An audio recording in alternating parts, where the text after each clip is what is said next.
नमस्कार दोस्तों, स्वागत है सारे लोगों का। उम्मीद करते हैं कि आप लोग खुश हैं, तंदुरुस्त हैं, मजबूत हैं।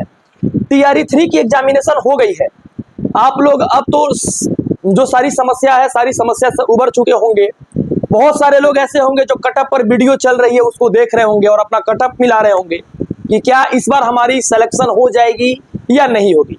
लेकिन सारे लोग को जो मेहनत किया, उन सारे लोगों को मैं दिल से आभार व्यक्त करता हूं और उम्मीद करता हूं कि जो बिहार में लोग बचे हैं इस बार उनकी नौकरी लग जाए।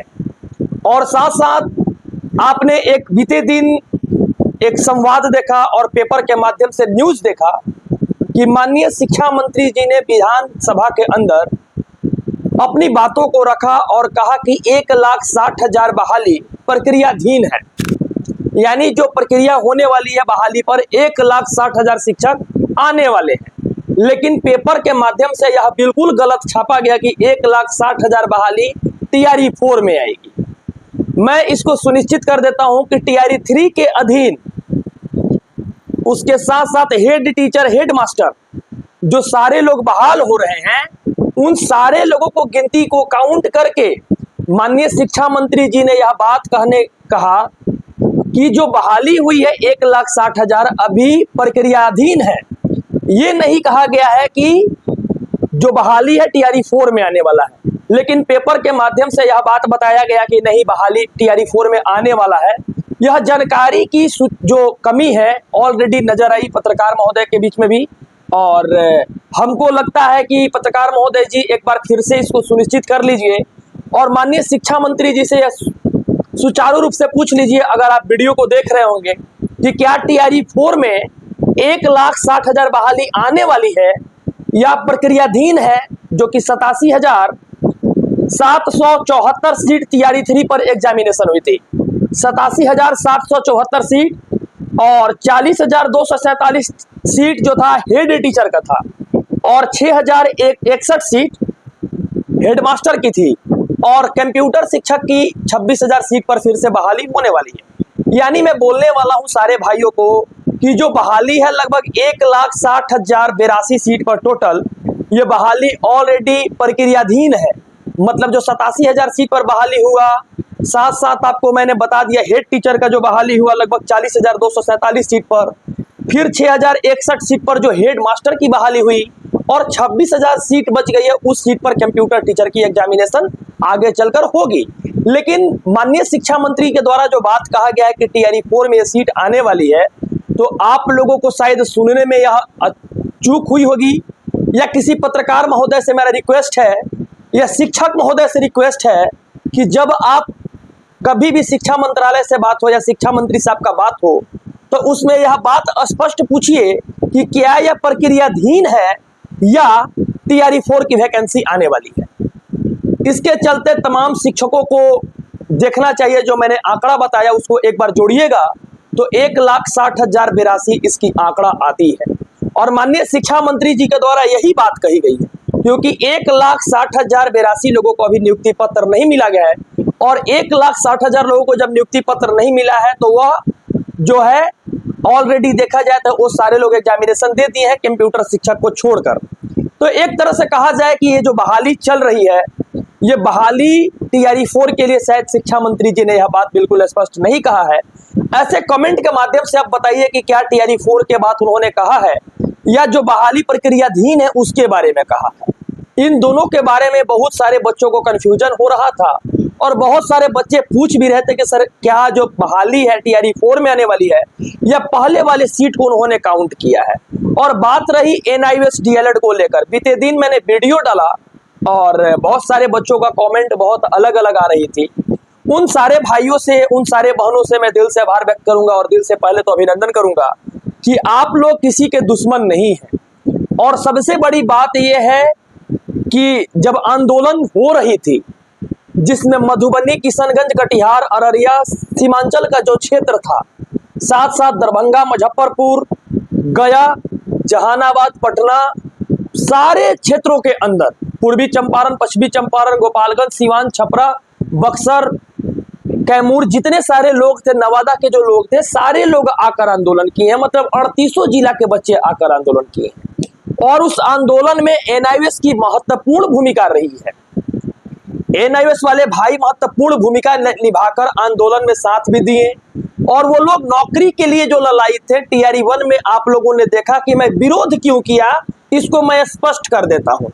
एक तरफ सरकार ने सर्टिफिकेट से कुछ लोगों को नौकरी दिया, बिहार में कुछ लोगों को नौकरी दिया, और उत्तर प्रदेश के जो लोग आए हैं वो 90% एनआईओएस कैंडिडेट हैं।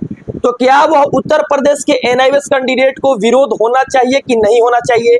और दूसरी चीज, जो आपकी मेंशनिंग हुई है सुप्रीम कोर्ट में, जो आपकी फाइलिंग हुई है सुप्रीम कोर्ट में, किसी के विरोध करने से वह फाइल रुक जाएगी क्या?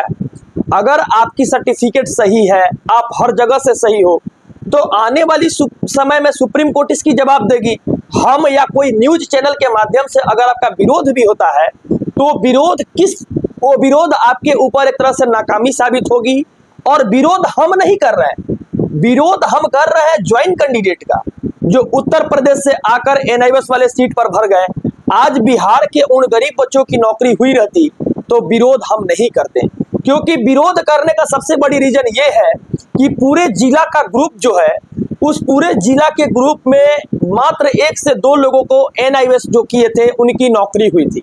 आपको मैं यह बात बता देता हूं कि अनिसुर रहमान जी 22 अगस्त के दिन जो आंदोलन में जिनकी सर पे चोट लगी थी, इस एडीएम साहब के द्वारा जो लाठीचार्ज हुआ था उसमें, उनकी भी नौकरी नहीं लगी। इसके साथ साथ 22 अगस्त के आंदोलन में तमाम बच्चों ने जो आंदोलन किया, बीते 64 आंदोलन में 2019 से लेके 2024 के बीच जितनी आंदोलन हुई, 64 आंदोलन हुई, उन 64 आंदोलनों में एनआईओएस भाई की जो लोग आंदोलन करता थे, जो लोग मेहनती थे, जो लोग पढ़े लिखे एजुकेटेड थे, कुछ जाति वर्ग सूची से कुछ लोग जैसे एडब्ल्यूएस में आते थे, जनरल में आते थे, और भी कुछ वर्ग में आते थे, जिन कारण से उन लोगों की नौकरी नहीं हो पाई, उन लोगों की मेरिट नहीं बन पाई। और सबसे बड़ी बात यह है कि 1 से 2 लोगों की मात्र नौकरी हो पाई है। अभी रिव्यू पिटीशन आप लोगों ने किया, ये तो बात अच्छी है, लेकिन जो लोगों की नौकरी नहीं हुई, जिनकी नौकरी होनी चाहिए थी, उनकी नौकरी नहीं, तो क्या इसके लिए सरकार के प्रति विरोध करना चाहिए कि नहीं करना चाहिए? और क्या वो जो एनआईओएस कैंडिडेट है, मान लीजिए उनको निकलने के लिए कह रहे हैं, अगर वो निकलेंगे या आपको फंडिंग करेंगे तो किसको फायदा होगा बताइए? विरोध करना अगर हमारी गलत है ज्वाइंट कैंडिडेट के लिए, तो आप कमेंट के माध्यम से बताइए कि नहीं सत्यम जी, आप विरोध करना आपका गलत है या सही है। यह बात आप जान लीजिए कि बिहार में रेगुलर डीएलएड की संख्या और रेगुलर बीएड की संख्या बहुत नागण्य थी। जिस समय आंदोलन होता था उस समय एनआईओएस वाले भाई कदम से कदम मिलाकर, कंधा से कंधा मिलाकर इस आंदोलन को सक्सेसफुल बनाए हैं और सब कोई मिलकर इस बहाली को लाया है। लेकिन उन लोगों की नौकरी नहीं लगना, मैं उन लोगों के विरोध नहीं करता हूं जिनकी नौकरी नहीं लगी है, मैं उन लोगों का विरोध करता हूं जिनकी नौकरी लग गई है, जो उत्तर प्रदेश से आए हैं। और आपको मैं बता देता हूं कि मैं डोमिसाइल समर्थक हूं, और मैं आपको बता देता हूं कि मैं डोमिसाइल की लड़ाई बीते दिन भी किया था, आज भी मैं लड़ रहा हूं। सचिवालय में हर जो लेटर देनी रहती है उसको मैं दे रहा हूं, और साथ साथ डोमिसाइल के लगाने के लिए तमाम कोशिश कर रहा हूं। इसके साथ साथ मैं ये भी बता देता हूं कि बहुत सारे बच्चे ऐसे हैं जिनको मैं क्लियर कर देना चाहता हूं, बहुत सारे बच्चे ऐसे हैं जो समझ नहीं पाते हैं सारी बातों को। वन रिजल्ट, वन कैंडिडेट की चर्चा हो रही है कि पहले आप 12th क्लास के रिजल्ट निकाल दीजिए, उसको लॉक कर दीजिए। लॉक करने के बाद आपको एक जगह मिल जाएगी कि चलो ठीक है 15 दिन में 12th वाले बच्चे ज्वाइन कर जाएंगे। फिर टीजीटी 9th 10th की जो रिजल्ट आने वाली है उसको आप जारी कीजिए, फिर उसको लॉक कर दीजिए। जो रोल नंबर जो लोग ज्वाइन कर जाता है उसको लॉक कर दीजिए, फिर 6 to 8 का कीजिए। तो 15-15 दिन का टाइम लेकर आप सर एसीएस महोदय अगर ऐसे करते तो ज्यादा से ज्यादा बच्चों की नौकरी लग जाती और ज्यादा से ज्यादा बच्चे ज्वाइन कर जाते। तो इस तरह से अगर इस तरह से काम करने के लिए अगर प्रेरित किया जाता सारे लोगों को, एक मुहिम चलता वन रिजल्ट वन कैंडिडेट का, तो इस तरह से बहुत सारे बच्चे इस बहाली में आ जाते। इसके साथ साथ जो भी भाई परेशान है, कुछ लोग कहते हैं कि सत्यम जी आप नौकरी आपकी नहीं हुई, तो मैं एक बात बोलना चाहता हूं, बहुत अच्छा से बोलना चाहता हूं सारे लोगों को कि आंदोलन के समय से ही 2019 में जो दिसंबर में मैं सीटेट एग्जामिनेशन में बैठा था, उसके बाद मैं किसी भी एग्जाम में नहीं बैठा। एक बार एसटीईटी के एग्जाम में बैठा था, मेरी मैथमेटिक्स सब्जेक्ट है, मैं बीएड से हूँ, तो मैं मैथमेटिक्स से पार कर गया और मेरी स्टेट में सिलेक्शन भी हो गई थी। लेकिन मैं बीपीएससी के अभी तक ना टीआरई 1 के एग्जामिनेशन में बैठा हूँ, ना ही टीआरई 2 के एग्जामिनेशन में बैठा हूँ, और ना ही टीआरई 3 के एग्जामिनेशन में बैठा हूँ। और इसके साथ साथ मैं इतना छोटा आदमी नहीं हूँ कि अगर मान लीजिए कि आज के महंगाई के दौर से 50,000 का नौकरी करके साल का 6 लाख कमाऊं और आने वाला 20 साल जो नौकरी करूं 25 साल, तो 25 इंटू 6 कर देता हूं तो 1.5 करोड़ रुपया मात्र होता है। तो इतनी छोटा जिंदगी लेकर मैं पैदा नहीं हुआ हूं कि मात्र 1.5 करोड़ तक मैं अपनी जिंदगी को सीमित कर दूं। इसलिए मेरी स्किल्स अच्छी है, मेरी स्किल्स अगर मैं जानता हूं कि अच्छा कर सकता हूं तो मैं अपने फील्ड में अच्छा कार्य कर रहा हूं और आगे करने की कोशिश भी कर रहा हूं। लेकिन बहुत लोगों का क्वेश्चन था कि आप सर 2 बार फेल करेंगे, 3 बार फेल करेंगे। भाई ऐसा कुछ नहीं है। बीपीएससी को मैं शुरू से सपोर्ट ही नहीं किया, और मैं बता देता हूं सपोर्ट नहीं करने का कारण सुप्रीम कोर्ट में केवल मेरा अपना देखिएगा तो 5 से 6 केस मैं खुद किया हूं बीपीएससी टीआरई पे। धीरे धीरे फैसला होगी, आप लोग को समझ में आ जाएगा, आप लोग देख भी लीजिएगा। लेकिन मेरे बारे में जो लोग क्वेश्चन कर रहे थे उसको मैं बता दिया, और साथ साथ ये भी मैं बोलने वाला हूं कि मेरी ट्रेड अब शिक्षक लाइन से चेंज होकर दूसरी हो चुकी है। तो भाइयों, आप लोगों का सपोर्ट, आप लोगों का प्यार हमेशा बना है, और एनआईएस वाले भाई की नौकरी नहीं लगने की सबसे बड़ी कारण हमारी चिंता और हमारी परेशानी है, क्योंकि वो जो लोग बहाली को लेकर आए आज वो लोग स्कूल के बोर्ड पे नहीं है, जिस कारण से मैं बार बार विरोध करता हूं। और उत्तर प्रदेश के कैंडिडेटों को और बिहार से बाहरी कैंडिडेटों को मैं तो कहता हूं कि मेरे चैनल को आप लोग सब्सक्राइब नहीं कीजिए, हमारे चैनल से आप लोग मत जुड़िए, क्योंकि बिहार के शिक्षा व्यवस्था को मैं बार बार कहता हूं कि जिस इमोशन से आप लोग जुड़े हैं उस इमोशन पर काम होता है।